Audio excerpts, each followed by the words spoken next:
going on, guys? Thank you What up, for what up? being here. What's up, family? Oh, look at the applause popping up. Hey. Didn't know you could do that. I love this virtual world. All right, let's jump into it. It's really it's great to be here with you guys. It's an honor. I love filmmakers. You know, I love artists. I think that we're important. I think it's become very clear over COVID how important we were and we are to society, which really makes me happy to speak with you guys because I think both your films are very important. They're very important conversations that we need to address, and you started it. So I'll start with Pierre, and then we'll go to Grace in the order that I see you. Tell me about your film and why you think that conversation is important, or why is it important to you? Well, first of all, thank you, Hey, Javier. Pierre, great job too, brother. Thank you so much. Thank you, Javier. Thank you, Grace, for being here. So, American Made. I love always to give homage to our writers. So I just wanted to break down the synopsis for everybody who hasn't seen it yet. American Made. Edwards and Perez are bookbinders at a U.S. correctional facility. As Edwards tries to convince Perez to join him on a strike against extremely low wages, Perez is faced with the dilemma of delivering the news that his distraught mate that he has been offered a promising position. New revelations are made, and they talk about the injustice of the prison system, and that perpetuate modern day slavery.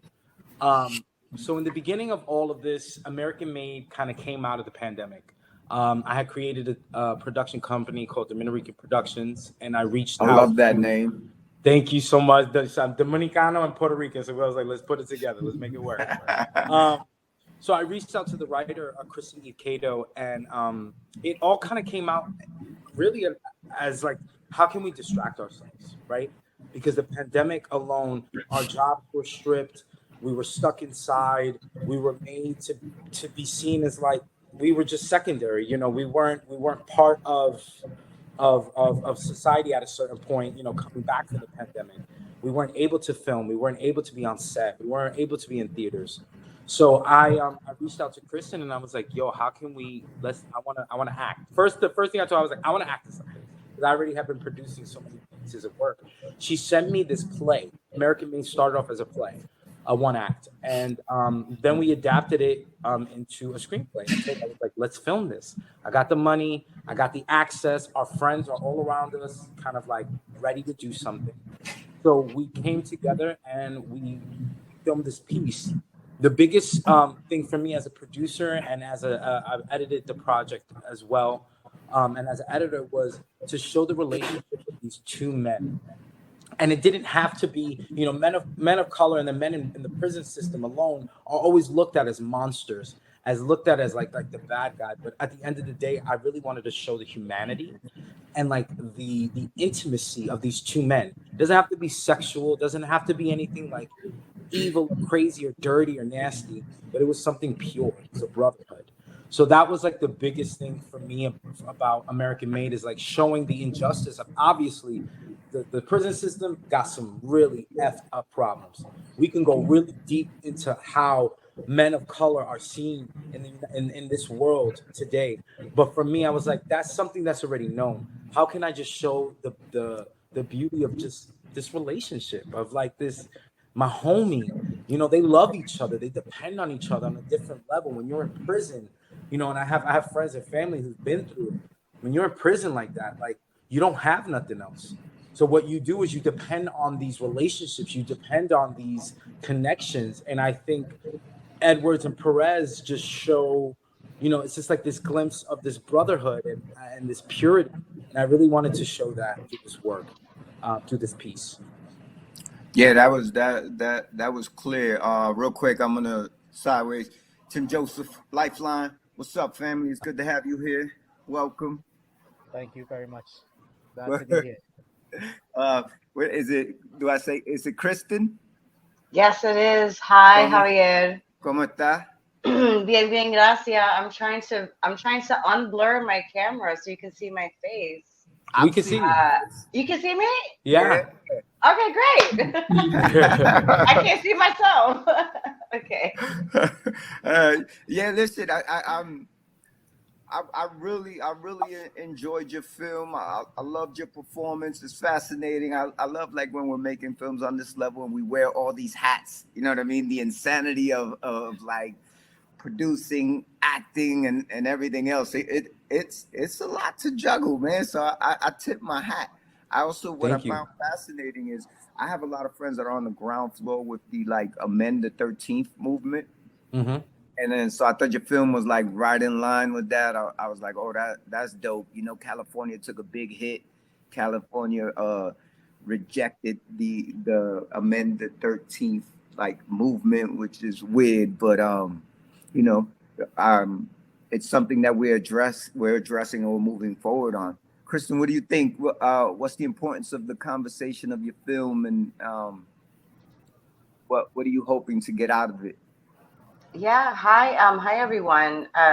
So yes, I was the Right of American Made, and what I'm hoping, the message I'm hoping to send out is to let people know that when the last line of the film, right, is Made in America, and to let people know that, you know, when we're thinking, because oftentimes we're buying shirts or any kind of, like, you know, materials or electronics, you know, we'll see that it's made in China, made in you know, Taiwan, made in all these other places. The first thing you always think about is like, oh, child labor, or oh, you know, like, you know, slave wages, and, you know, sweatshops and factories. But then when you see Made in America, who do you think is making that?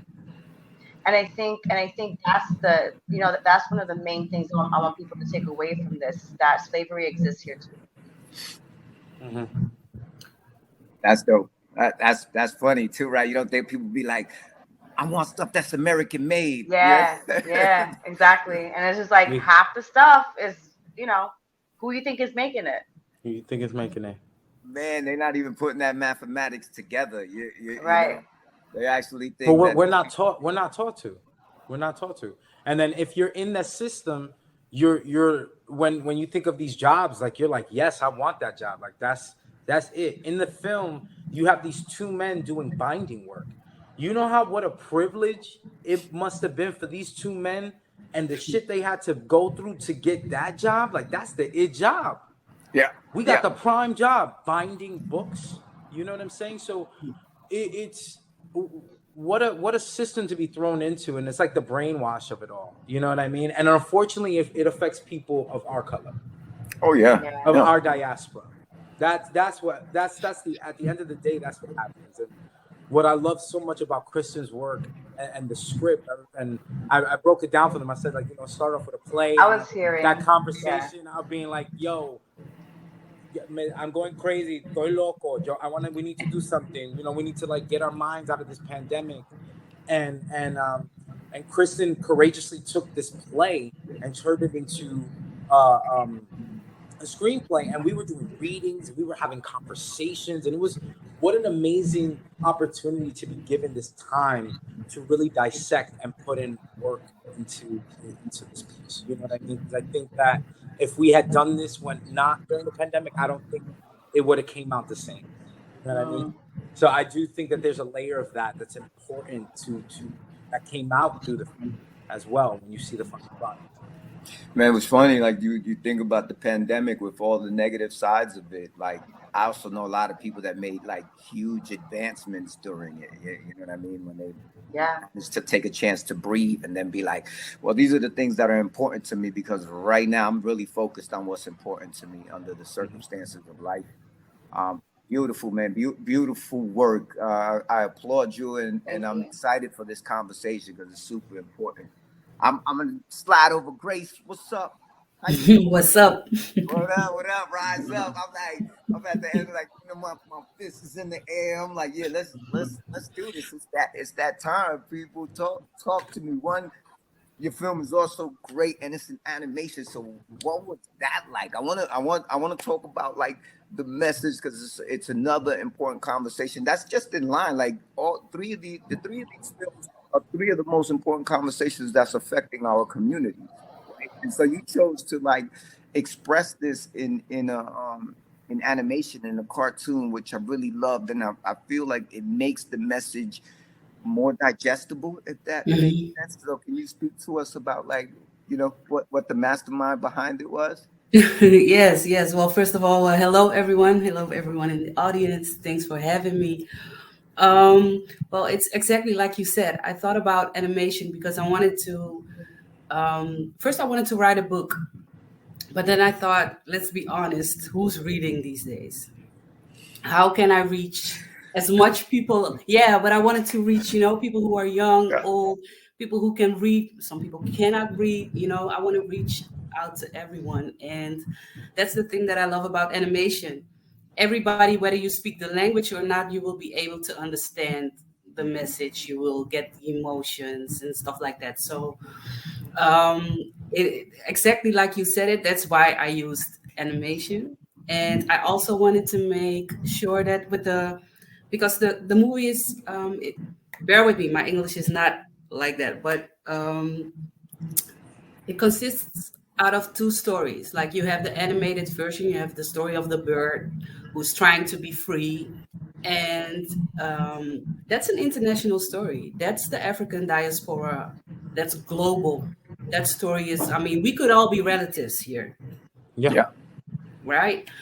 And with the examples of racism that I used, I wanted to tackle a discussion that has been going on in the Netherlands for since, yeah, I don't know, since ever, I think, that always racism is something that happens in the United States.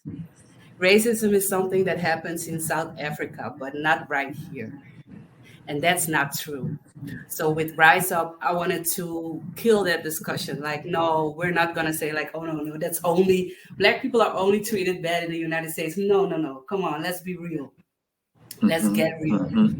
So I wanted to show everybody that mirror. Yes, racism is also here. It might be, a little different in the way it's expressed and the way how do you say that? Institutionalized. Yeah. It's here. Yeah. So I'll follow up question. Talk to me about the end. Your ending moment. I'm like, oh shit. well, that's funny because I asked a lot of people, like, okay, what do you think the end means? And everybody has a different answer, but it's all okay. I mean, like for example, in Suriname, where I'm originally from, I don't know if y'all know where it is. It's a country in South America. Okay. Slavery was abolished in 1863, but people were still, how do you say that, obligated to work on the plantation up until 1873 so that the slave owners could find other ways to, you know, What? get the labor done.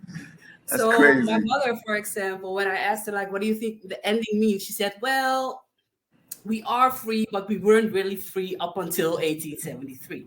Somebody else said to me, like, well, maybe, slavery is abolished and everything, but just a few years ago, we had like this big scandal in the Netherlands that showed that people of color were being, how do you say that? When Texas comes around, they got fines saying that they didn't pay their taxes based on their nationality or their roots. That's Ooh. how they were being profiled. And it just got out. Wow. Gene is out of the bottle. So a lot of people were like, yeah, actually racism isn't allowed and everything. Slavery is abolished, but still stuff like this is going on. So there are different ways to explain the ending.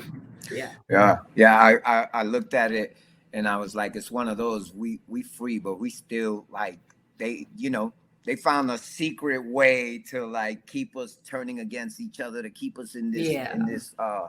mentality of lack. We're still in a different kind of prison, because I love that, like, it was a window. You know what I mean? You think you free, and then you keep running into these like invisible walls that they snuck on Exactly. us. Waking us up. So I thought that was dope. You're all excited, and it's like, boom. I'm like, Yes. Nice way for that message to land. Well, congratulations, man. Thank you. I'm excited. I'm trying to move through this, and then at the same time, it's funny because when I got the chat, and they were like 30 minutes. I said 30 minutes. I'm such a curious person. There's so much I want to know, you know. But I'm gonna try to contain my excitement and keep it so that the audience gets what they deserve. And shout out to Conch Film Festival, man, for this beautiful Yes. platform for all of us to share our stories and remind our people what we're doing. Tim, welcome, bro. Let's talk about Lifeline and your message, and this being your first film and what you had to go through to get it done. Okay, hi everybody. I am Timothy from Trinidad and Tobago. This is my first film in ever, and a lot of the actors, a lot of the people that worked on the film, they were first timers as well. We did it during the pandemic, and just as Mr. Gonzalez said, you sat there and you're like, what am I going to do in this pandemic? I need to do something, and we said let's make a movie. Let's make something that has a good message. And as we were looking around, we found out that Trinidad and Tobago is actually the second highest country for suicides in the Western Hemisphere. Wow. It's something I didn't even know as a citizen as well. So a lot of it comes down to lack of support for people that is experiencing mental health. There are a lot of issues that are taboo. They don't speak about, and and we just wanted to put a little light on that, because sometimes when people seek help, they are automatically labeled, oh, you're crazy, you're this or that, and people don't think that there is a reason why people go to that point where they feel like they need to do that. I guess the message in it is that we all have something we're dealing with, and we need to talk about it. I was really surprised hearing the stories from you guys, that even where you are from, you are also experiencing the same things as we are as Black people, and it seems to be a global problem where we are struggling to overcome these barriers that are placed before us. And sometimes you may think that certain countries like Trinidad and Jamaica, we are Black nations, but behind the scenes, the people that control everything, they're not Black. Yeah. They're different races, and and they have all the wealth, and the majority of the nation don't have the wealth. So I was really surprised by what you guys are sharing. That is really similar to what we're doing. Some of the challenges that we experienced making the film was, besides the pandemic, was the idea of how can you make a film? You never did anything before. That struggle of I don't think you could do it, that kind of thing. But as a child, I always wanted to make movies, and I remembered asking my parents once to help me to get a camera, to get different things, and we weren't wealthy, we were poor, we didn't have anything that could help. And the first day that I walked on set to shoot the first scene, I remember feeling that sense of coming full circle. I couldn't believe that I am actually doing what I always wanted to do when I was a child. And it shows how far I've tried to come as a filmmaker, getting the equipment, getting the story. And I think the story is going to be impactful in a way. I try to get something where the viewers could feel the emotion, they could associate with the characters, and that is what I was aiming for. Well, you succeeded. You succeeded. Also, suicide is huge, man. I have a lot of people that I love that struggle every day, man. Doesn't matter, like, I don't think that has borders or boundaries, and as people of color, man, we were raised with trauma, You know, like there's so much trauma in our history that it's mental health. Thankfully, it has become a huge topic these days. You know, where we are starting to take it serious and we understand that it needs to be addressed. Yes. We got this background noise coming in. Not on my side. I don't know No, where. no, no. Somebody's mic must have turned off. Is it me? Hold on, I'll turn it off. Yeah. Much better. Much better. Good, So, good. Mr. Molina, what did you think of the film? I thought it was great. I think that it's important to be able to have these conversations. I love how your lead, you know what I mean? She finally, I felt like I was talking to an actor, you know what I mean? When you're like, you gotta let go of the script, man, and you just gotta like, what's the moment really about? And when she took a breath and realized that this woman needed to have a real conversation, how she was able to take control of the situation, but also like now she had to be forced to face her own traumas, you know, to be able to relate to someone else. I think that there's power in vulnerability, right? And if you try to stay detached from the people around you, you're never ever going to be able to really communicate with them. So that was a really nice message to listen and to show the human side of yourself. I thought you accomplished what you wanted, and I think that you should go back to all the people that told you that you couldn't do it and just do your little dance, you know. No, I'm going to tell you what happens next. Next thing that's going to happen is every time they see you, they're going to be like, yo, Timothy, you're going to put me in your movie, and you're going to be like, yeah, I got you, bro. Yeah, Thank you. I promise. This I had the same thing. I was like, when I made my first film, I was like telling people in the hood, like, I think I'm gonna make a movie. You can't make a movie, son. Look at this dude Scorsese over here. He think he making movies. And then afterwards, you know, they like, yo, how?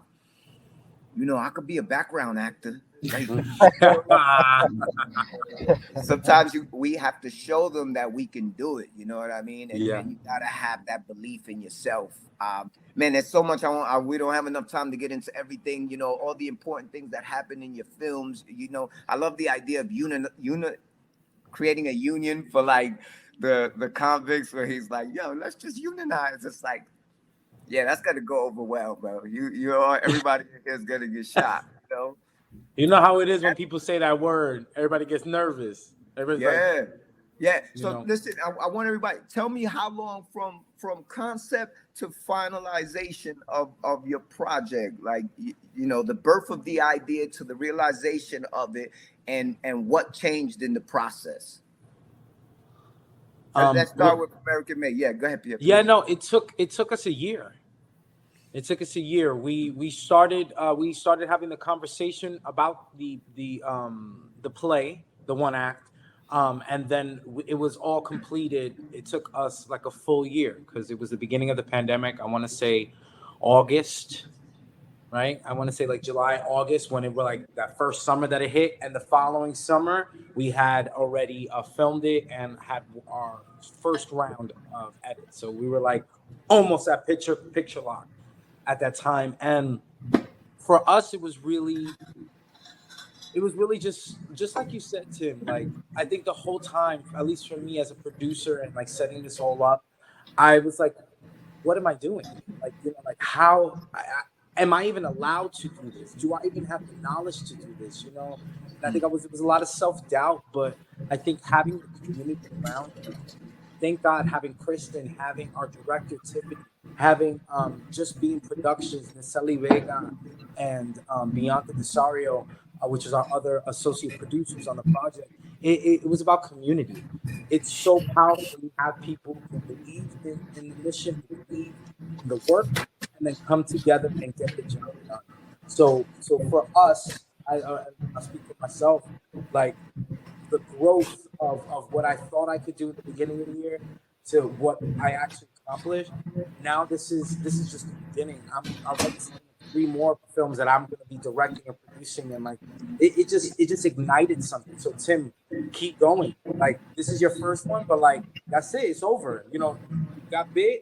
like Grace, keep going. You know, like I'm gonna reach out to both of you because I want to do an animated something in the future. So we'll be talking soon. You know, so it's about creating this community and sharing that and believing in your work.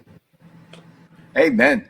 Amen. Well said. That's what I'm talking about. I always tell like my students and other people, I'm like, fail forward, bro. You know, everybody's story is important, and we keep getting better.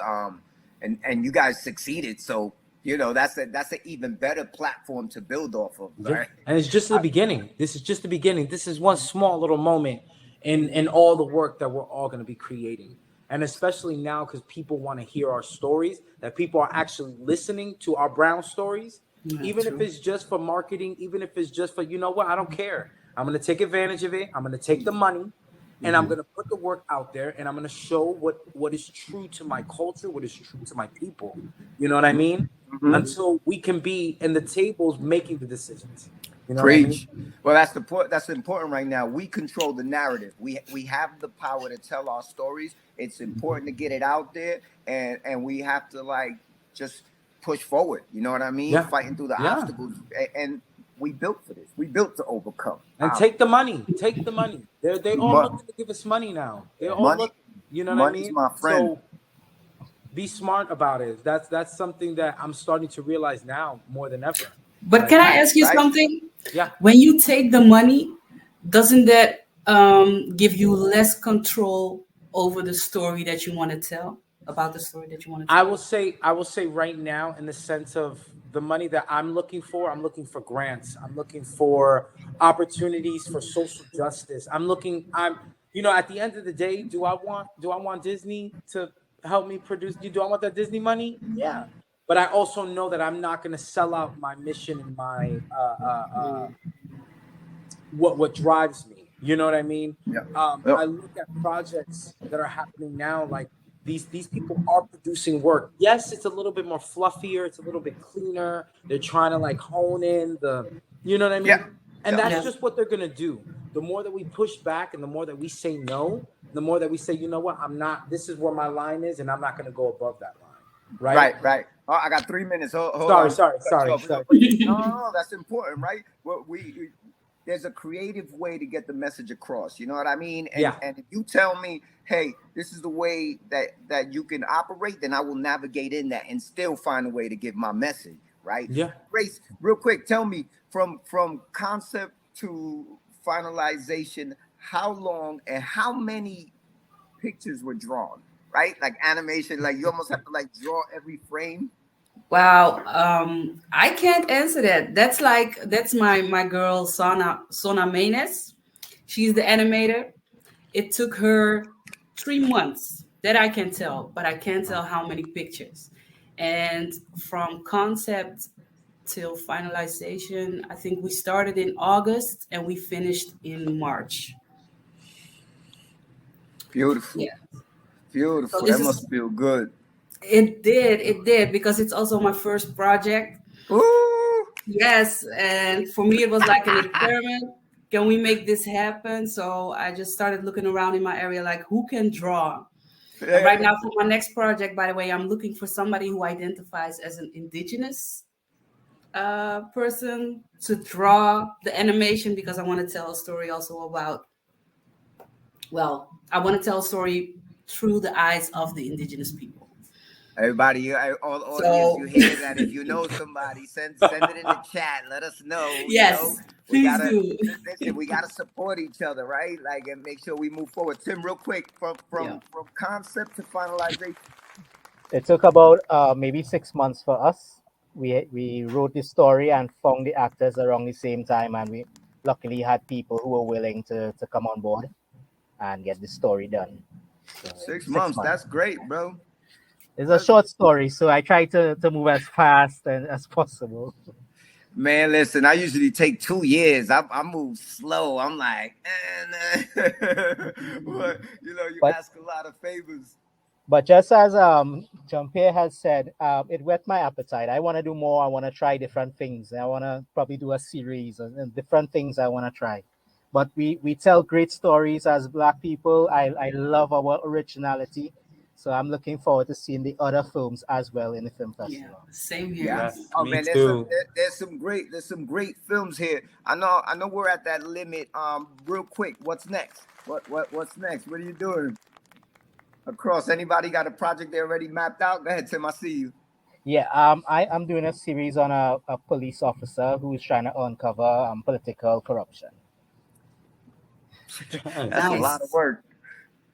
Yeah, no, at Dominican right now, we're working on our next narrative short, which is called The Odd Years. And it has to do with domestic abuse and just how we honor our women of color and take care of our women and how powerful they are and how society needs to see how strong and supported that our women of color they need us to be, you know? So, yeah. Wow. You gotta treat them like queens, man. Yeah, like kings. Like kings. Queens, yeah. Like empress. Well, Okay? well, You know what I'm saying? right. Yo, listen, recognize the godliness that we embody, bro. Yes. That's beautiful. I'm excited to see what you come up with. Grace, what's next with the?